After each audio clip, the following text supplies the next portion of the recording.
Et nous sommes de retour au plateau pour la suite de cette émission. Nous abordons notre deuxième sujet. Nous parlons à présent du Bénin. Le lieutenant-colonel Tigri, réfugié dans un pays voisin. C'est l'information qui fait la une et des journaux, en tout cas, qui s'intéressent aux questions politiques en Afrique de l'Ouest. Ce mercredi, le lieutenant-colonel Pascal Tigri, qui a mené la tentative de putsch au Bénin ce dimanche, serait réfugié dans un pays voisin. Des révélations de Jeune Afrique qui font couler beaucoup d'encre et de salive. Nous en parlons sur ce plateau avec nos invités. Je veux bien commencer par vous. Credo Tété, il ne fait pas partie des militaires arrêtés ou des personnalités arrêtées dans cette affaire de tentative de coup d'État parce que depuis dimanche, il a disparu des radars. Le lieutenant-colonel Pascal Tigri serait trouvé dans un pays voisin. Oui, là, je voudrais commencer par citer les pays voisins du Bénin. Donc, il y a le Nigeria, il y a le Burkina Faso, il y a le Togo et il y a le Niger. Et revenant à l'article de Jeune Afrique, il faut préciser que c'est un article qui n'a pas de signature, sinon c'est seulement le nom du média. L'auteur, bien le média n'a pas eu le courage nécessaire de signer cela de main de journalistes. Donc, il y a des questionnements à se poser. Mais d'entrée aussi, parce que lorsqu'on a parcouru l'article de Jeune Afrique, ils ont clairement dit que le lieutenant-colonel Pascal Tigri se serait réfugié au Togo et serait dans la zone de Lomé 2, donc c'est la zone présidentielle. Donc, ils sont allés loin. Je crois que ce sont des allégations. Il faut prendre cela comme des allégations de présence au Togo du meneur de la tentative de coup d'État au Bénin, parce que également il faudrait remettre en doute cette condamnation sans équivoque de la manœuvre journalistique. Nous sommes des journalistes et on sait que lorsqu'on n'a pas la véracité des infos, donc il ne faut pas aller dans les suppustations. Et dans le cas d'espèce, j'ai comme l'impression, ce sont mes analyses, que Jeune Afrique a clairement décidé de jouer avec le feu et la vie des populations bénino-togolaises en faisant du sensationnel. Pourquoi est-ce que je le dis? Vous savez, au-delà du fait qu'aucun pays au monde ne peut encore applaudir le coup d'État, même si dans l'espace CEDEAO, on a déjà eu 4 coups d'État qui continuent toujours pas à poser des problèmes d'ordre général, mais c'est une condamnation sans équivoque. Et cette condamnation sans équivoque a également une coloration togolaise. Donc parce qu'on ne saurait s'accommoder avec des raisons évoquées par les meneurs, parce que nous les avons vus le dimanche, ce qu'ils disaient. Donc je crois que cela ne saurait justifier un coup d'État. Maintenant, vous me demanderez, donc tout en mettant, le jeune Afrique a également cité une source béninoise, pour ne pas dire une source béninoise, sous couvert d'anonymat, qui lui aurait dit ça. Donc je crois que si la source était crédible, donc ce souci se serait réglé au niveau des États togolais et béninois. Pourquoi est-ce que je le dis?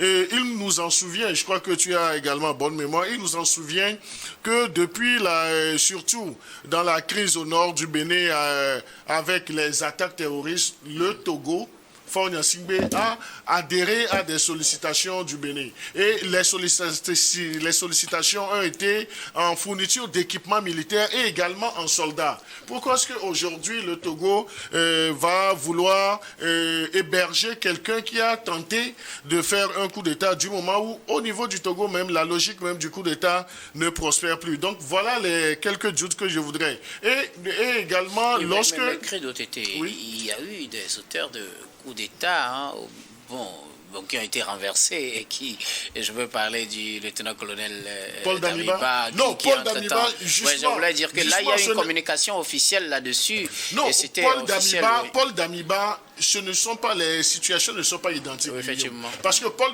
Damiba était au pouvoir, il a été renversé. Il a trouvé refuge au Togo et la communication a été faite. Mais dans le cas d'espèce, ce qu'on veut allègrement imputer au Togo, c'est qu'un meneur de coup d'État qui a lamentablement échoué et se serait réfugié au Togo sous les ailes du Togo ou bien du président Faure Gnassingbé. C'est l'image qu'on veut véhiculer dans l'opinion. Donc c'est là où je disais tantôt, il faut s'interroger même sur la crédibilité même de ce média dit panafricain Jeune Afrique, dont les ramifications sont ailleurs. Donc c'est pourquoi je dis, on doit je crois que après la commission des faits, la tentative de coup d'État, les meneurs ou bien les mutins se seraient réfugiés dans un camp à quelques 10 km de la capitale béninoise. Je crois que c'est Togben ou bien.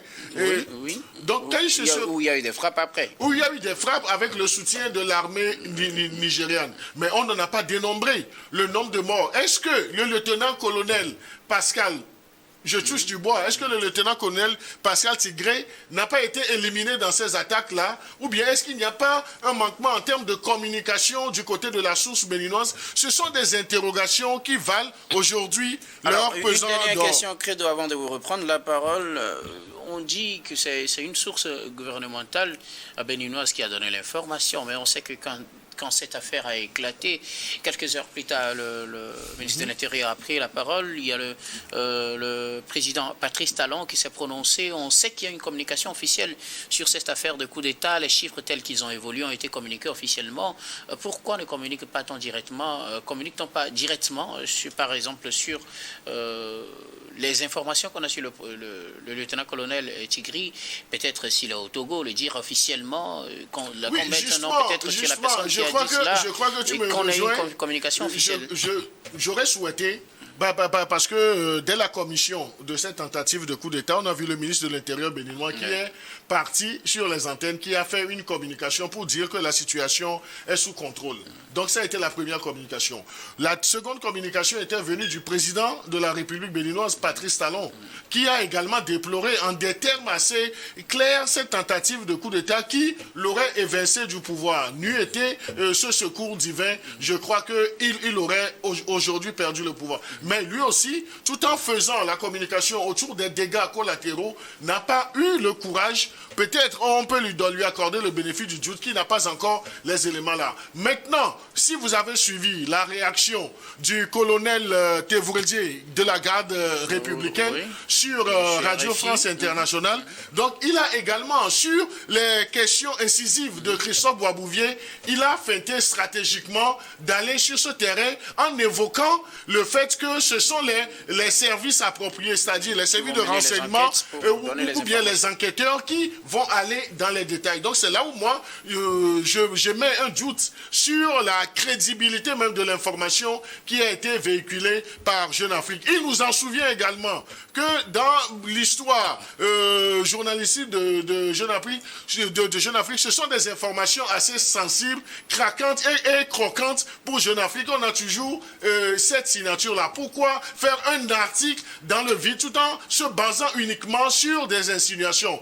Et c'est trop facile de dire que c'est une source gouvernementale béninoise. On pourrait préciser cette source-là si réellement le lieutenant-colonel Pascal Tigré se serait réfugié au Togo avec le soutien des autorités comme on le véhicule aujourd'hui. Donc je crois que le Bénin n'hésiterait pas à étaler cela sur la place publique. Mais je rappelle... Pour vous, c'est une fausse information. C'est une information qui est sortie d'un laboratoire, parce que l'opinion et les gens ont façonné l'opinion comme quoi il y aurait une tension, bien des tensions entre le président du Conseil Faure Gnassingbé et Patrice Talon. Mais cela... Et pourtant, l'article de Jeune Afrique dit plutôt qu'il y a une entente cordiale entre les deux pays. Non, mais l'entente cordiale, donc c'est ce que j'illustrais pour dire que par le passé, et ce passé n'est pas lointain, c'est un passé récent, le Togo a toujours volé au secours du Bénin en équipement militaire et également en soldats. Et a sorti le Bénin plusieurs fois d'affaires. Merci beaucoup, Credo Tété, pour vous cette information et donc à prendre avec beaucoup. Non, mais je voulais juste aller parce que c'est aussi ça l'avantage du direct. Parce qu'avant de venir sur ce plateau, j'ai un article que j'ai mis au frigo. Là, après les recoupements, je pense que l'article est déjà en ligne sur Togo Breaking News où le président ou bien le porte-parole du gouvernement béninois, Wilfried Léandre Léandre Ngoumbédi s'est prononcé clairement sur le sujet. Il a été interrogé aujourd'hui à une conférence de presse. Je disais que l'article était dans les frigos parce qu'il va falloir faire des recouvrements. On a fait des recouvrements et il dit, quand il a été interrogé sur cette question. Sur la question, il disait à l'heure actuelle, je n'en sais rien, mais je sais que les enquêtes sont en cours. Loin, il dit que s'il n'est pas dans le pays et qu'il est dans les pays voisins, la coopération sous-régionale, la coopération internationale et toutes les diligences seront entreprises par notre pays pour demander et obtenir qu'il nous soit livré. Ça veut dire tout simplement que les doutes sont en train d'être dissipés. Ça veut dire que le gouvernement béninois n'est pas justement en train de pointer du doigt le Togo. Le gouvernement... il faut rappeler que Léandre Ngoumbédi, c'est le porte-parole du gouvernement. Voilà, c'est le porte-parole du gouvernement. C'est une déclaration qu'il vient de faire à chaud. Donc c'est pour ça que je dis que l'information a évolué. Et si on s'en tient justement à ces propos du porte-parole du gouvernement béninois, ça veut dire tout simplement que les autorités béninoises sont convaincues que le colonel Tigri n'a pas trouvé refuge en fait au Togo ou bien à Lomé. Alors Louis, c'est bien, vous êtes journaliste, on connaît un peu la méthode. Pourquoi Jeune Afrique prendrait-il le risque de préciser un pays, puisque le titre c'est dans un pays voisin, mais dans le développement on précise le pays, on donne le Togo, on donne la capitale et on donne le quartier, on donne la zone résidentielle de la personne. Pourquoi Jeune Afrique prenait-il ce risque-là et quelques heures après, le gouvernement béninois dit qu'il n'a pas cette information? Oui, mais en tant que professionnel, je ne veux pas jeter du discrédit. Il ne m'est pas donné en fait de commenter ce que fait un confrère, mais je crois que dans ce cas de figure, en fait, dans ce contexte-là, les informations évoluent très vite. Jeune Afrique, peut-être dans la quête en fait du scoop, a justement donné cette information. Mais moi, ce qui me met un peu hors de moi, c'est que quand vous voyez, je crois que Credo l'a dit tout à l'heure, l'article n'a pas été signé. Dans des écoles du journalisme, on vous dit que l'article, en fait, ne fait foi que ça porte en fait une signature. C'est pour cela que dans des grandes rédactions, on interdit même les pseudos. Ouais, les pseudonymes en fait, c'est-à-dire que vous signez l'article avec votre propre nom. Mais cette méthode utilisée aussi existe, ça oui, ça existe. Protéger, non, mais ça ne jette pas du discrédit. Justement, ça ne jette pas du discrédit sur. Mais ce que je dis, je ne peux pas jeter, je ne peux pas jeter du discrédit sur l'information de Jeune Afrique. Certainement que c'est une information qui détient de quelque part. Mais sauf qu'à un moment donné, les choses ont évolué. Et en tout cas, je crois que nous sommes à une période où les rumeurs vont vite, les rumeurs courent vite. Parce que quand vous voyez même, Credo citait tout à l'heure les pays limitrophes du Bénin. Vous avez le Togo à l'ouest, il a dit le Niger à l'est et le Burkina Faso au nord-ouest. Mais quand au nord et le Niger au nord-est. Ouais, le Niger au nord en fait. Et en plus de son littoral sur le côte de Guinée au sud. Ça, on n'en parle pas souvent. Mais je crois que sur la toile, il y a eu ce communiqué-là qui disait que les autorités burkinabées ont justement accordé les îles en fait au colonel Tigri. C'est un communiqué qui a été démenti aussi. Oui, mais nous on fait la veille parce que on fait la veille sur beaucoup de pages officielles, sur beaucoup de sites officiels. En ce moment-là, on a juste constaté que c'est un communiqué qui a été publié par un membre éminent de la cellule de communication du gouvernement, de la présidence burkinabé, mais qui a été dépublié aussitôt. C'est là où ça entretient le flou. Donc, je crois que... Alors, pourquoi, journalistiquement, entretiendront non, c'est pas du flou. Mais je crois que facilement dire il est ici. C'est l'actualité. C'est l'actualité. Donc tout le monde veut être le premier à tuer l'information. Tout le monde veut avoir la primauté de l'information. C'est pour ça que j'ai dit tout à l'heure que ce n'est pas de mon acabit en fait de jeter du discrédit sur ce que fait un confrère. C'est-à-dire qu'on peut se tromper. On ne peut pas prêter une mauvaise intention à Jeune Afrique. Peut-être que ce qu'il prouvait, ces informations que le journal détient ou bien détiendrait de quelque part. Mais je crois que ce qui a lieu de faire, c'est que il revient en fait à chaque dirigeant de communiquer là-dessus. D'autant plus que le Togo a déjà déclaré publiquement qu'il accorde l'asile en fait au colonel Damiba. Maintenant, il lui revient. Peut-être que le termine aussi fait qu'on ne veut pas juste se prononcer tôt. Mais dans ce contexte-là, quand vous ne communiquez pas, je pense que ce sont les réseaux sociaux qui vont communiquer à votre place. Et c'est ce que c'est revient au Togo, au Bénin, au Burkina, eux tous, à tous les voisins de communiquer.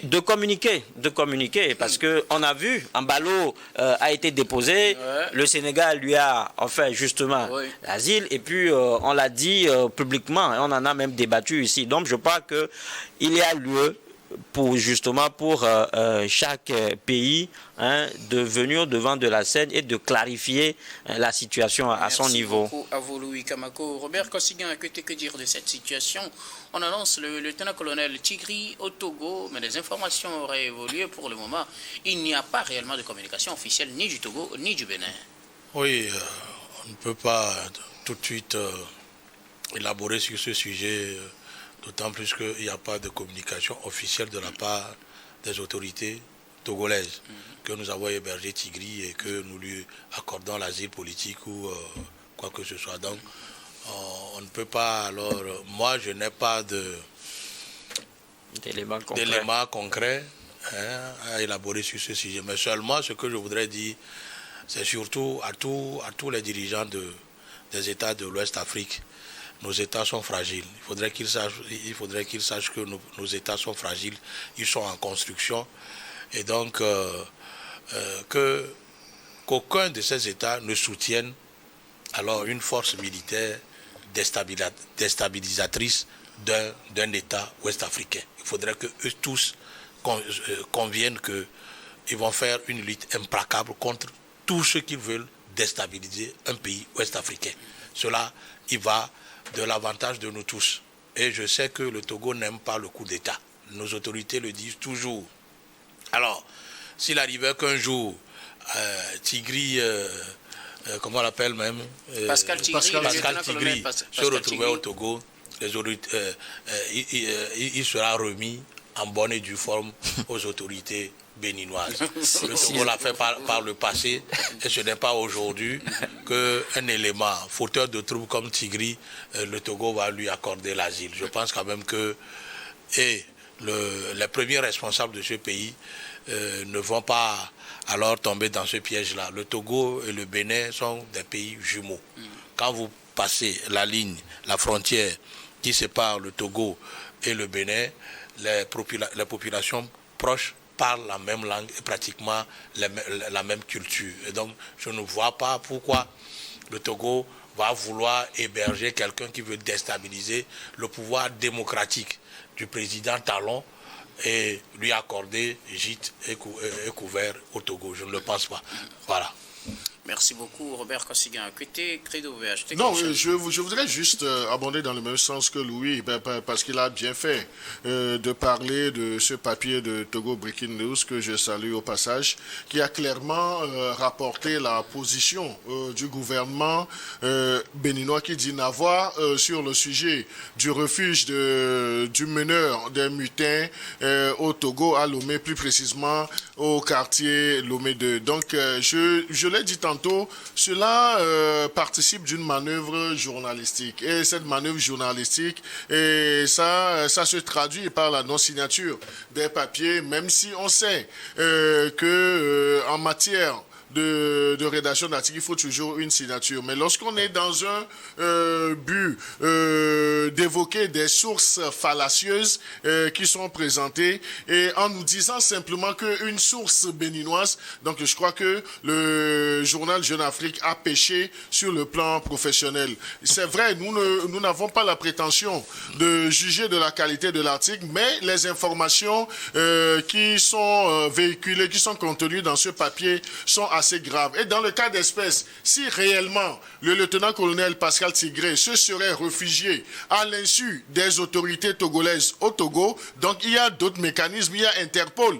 Et je crois que le gouvernement béninois va le signaler en rouge pour qu'on puisse le rechercher. Et lorsque Interpol agit, donc le siège de l'Interpol a les outils nécessaires de le localiser. Et lorsqu'il se serait localisé au Togo, donc le Togo ayant signé des conventions, serait en mesure, si et seulement si le monsieur est toujours en vie. Parce que je faisais allusion également à l'attaque du camp. Je crois que c'est Togben ou bien Togben. Donc, et il y a eu une question. Dans cette attaque-là, il y a eu des morts dont on n'a pas communiqué. Est-ce que le lieutenant-colonel Pascal Tigré ne serait pas dans ces dégâts-là? C'est une grande interrogation. Merci beaucoup à vous tous pour vos contributions. Nous arrivons pratiquement à la fin de ce sujet. Nous allons marquer la pause pour le journal, puis on reviendra tout à l'heure pour la suite de cette émission.